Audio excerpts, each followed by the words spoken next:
Hello everyone, lifestyle ইয়ার আরও একটি নতুন ভ্লগে আপনাদের সকলকে স্বাগত জানাই। আশা করি সকলে ভালো আছেন, সুস্থ আছেন, সাবধানে আছেন। দিনটা ছিল রবিবার। দুপুরবেলা খাওয়া দাওয়া সেরে নিয়ে দুজনা মিলে রেডি হয়ে এখন যাচ্ছি বাড়ির সামনেই মলটার দিকে। আসলে কদিন বাদেই যেহেতু আসছে জন্মাষ্টমী, আর সাথে ঘরেও কয়েকটা টুকিটাকি জিনিসও নেওয়ার আছে। পৌঁছে গিয়েছি, আর যেহেতু কদিন আগে ইন্ডিপেন্ডেন্স ডে গেছে, সেই কারণে চারিদিকে ডেকোরেশনগুলো এখনও রয়েছে। দেখুন কি অসাধারণ লাগছে, চারিদিকটা ফুল দিয়ে আর রঙ্গোলি দিয়ে এত সুন্দর সাজানো রয়েছে। আর সাথে ওপরের দিকটা দেখুন, রং বেরঙের ছাতা দিয়ে ভীষণ সুন্দর করে ডেকোরেশন করেছে। আর ওনারা জানেন তো, এই ক্রিসমাসের টাইমে বা ইন্ডিপেন্ডেন্স ডে বিভিন্ন স্পেশাল ইভেন্টগুলোতে এত সুন্দর করে ডেকোরেশন করা থাকে, দেখেই যেন মনটা ভারী খুশি হয়ে যায়। যাই হোক, ডেকোরেশন দেখে এখন চলে এসেছি আমরা শপার স্টপে। এখানে ওর কয়েকটা জিনিস দেখবার আছে, সেগুলোই দেখতে এসছে। ও তো ওর জিনিস দেখছে, আর আমি এখানে আসলেই আমার প্রথমেই নজর আটকে যায় এই ক্রকারি সেকশনটাতে। আসলে প্রত্যেকটা জিনিস একটার থেকে একটাই যেন ভীষণ সুন্দর। প্রত্যেকটা জিনিস দেখলে মনে হয় যেন কোনটা ছেড়ে কোনটা নেব।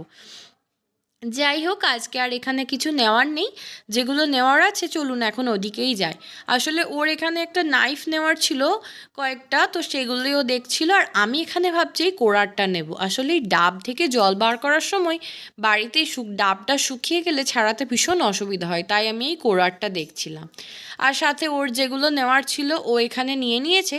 আর আমার আজকে এই কিচেনের জন্য এই ক্যানিস্টারগুলোও বেশ ভালো লেগেছিলো। যাই হোক, সেগুলো আর ফাইনালি নিইনি। যেগুলো নেওয়ার ছিল, নিতে এসেছিলাম, সেগুলো নেওয়া হয়ে গেছে।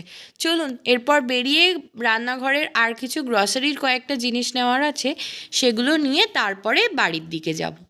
জিনিসপত্র মোটামুটি যেগুলো নেওয়ার ছিল সব নেওয়া হয়ে গেছে। এখন চলে এসেছি ফুড কোর্টে। এখানে জানেন তো, একটা ওই চাট বাজার বলে একটা রেস্টুরেন্ট আছে, আর সেখানে বিভিন্ন ধরনের চাট ভীষণ সুন্দর পাওয়া যায়। তো এখানের মধ্যেই আমার এই কাটোরি চাটটা ভীষণ প্রিয়, তাই বহুদিন বাদে খুব চাট খেতে ইচ্ছা করছিল, তাই এখান থেকে আজকে একটা কাটোরি চাট নিয়েছি। বহুদিন বাদে খেলাম তো এত সুন্দর লাগছে। আর সাথে জানেন তো, ওনারা এই চাটের মধ্যে যে দইটা ইউজ করে সেটাও একদম ভীষণ ফ্রেশ থাকে। যাই হোক, খাওয়া দাওয়া করে জিনিসপত্র নিয়ে এখন আমরা বেরিয়ে পড়েছি। আর বাইরে বেরিয়ে দেখছি প্রচণ্ড পরিমাণে বৃষ্টি হয়েছে। এত পরিমাণ বৃষ্টি যে চারিদিকটা একদম জলে জলাকার হয়ে রয়েছে। রাস্তায় প্রচুর পরিমাণে জল জমে রয়েছে। আর আজকেই আনফর্চুনেটলি রেনকোটটা আমাদের গাড়িতে ছিল না, তাই অগত্যা এখন স্কার্ফ জড়িয়েই বাড়ি ফিরি। দেখে মনে হচ্ছে যেন একটা ছোটোখাটো সমুদ্র হয়ে গেছে রাস্তাটা। দেখুন এত পরিমাণ জল জমে আছে। যাই হোক, চলুন এখন ঝটপট বাড়ি ফিরি। আর সাথে সাথে আজকের এই ভ্লগটাও এখানেই শেষ করছি। ভ্লগটা আপনাদের কেমন লাগলো অবশ্যই কমেন্ট করে জানাবেন।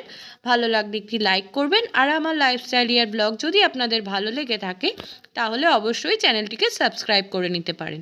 সকলে খুব ভালো থাকবেন, সুস্থ থাকবেন, সাবধানে থাকবেন। দেখা হচ্ছে আপনাদের সাথে খুব শিগগিরই পরবর্তী নতুন একটা ভ্লগ নিয়ে। ততক্ষণের জন্য টাটা।